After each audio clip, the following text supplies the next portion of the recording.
Shopify dropshipping course की। ठीक है, इसके अंदर आज फर्स्ट क्लास के अंदर हम ये कुछ कंटेंट जो बेसिक्स कह सकते हैं इसको, वो हम डिस्कस करेंगे।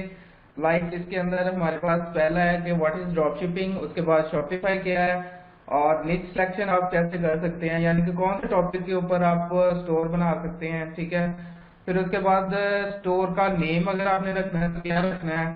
फिर प्रोडक्ट फाइंडिंग की तरफ, ये बहुत इंपॉर्टेंट टॉपिक है प्रोडक्ट फाइंडिंग। तो उसके अंदर मैं आज 5 टॉप वेज में आप लोगों के साथ डिस्कस करूंगा, लेकिन उसमें आज मैं 2 आपको बताऊंगा। इंशाल्लाह नेक्स्ट लेक्चर में 3 या 4 और भी होंगे जिससे आप प्रोडक्ट फाइंड कर सकते हैं। ठीक है,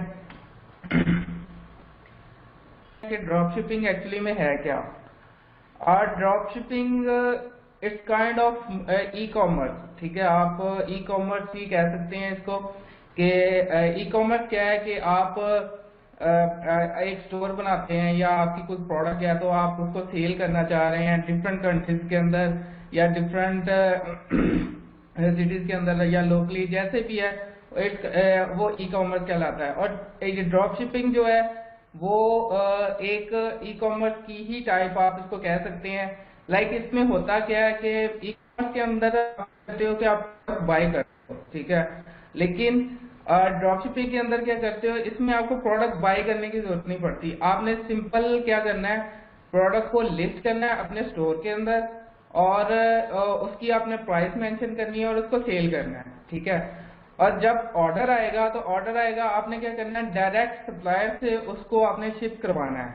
ठीक है, आपने ना प्रोडक्ट को टच करना है, ना आपने उसको फिजिकली देखा वो किस तरह की है। सिंपल आपने क्या करना है, स्टोर के ऊपर लिस्ट करना है, लिस्ट करने के बाद आपने उसको सेल करवानी है। ठीक है, सिंपल वो यही हमारा मतलब पूरे कोर्स के अंदर होगा कि आप ड्रॉप शिपिंग मतलब कैसे करेंगे, कौन सी प्रोडक्ट को शिप करना है, किस तरह करना है, ये सारी चीजें जो है ना हम इस कोर्स के अंदर डिस्कस करेंगे इंशाल्लाह।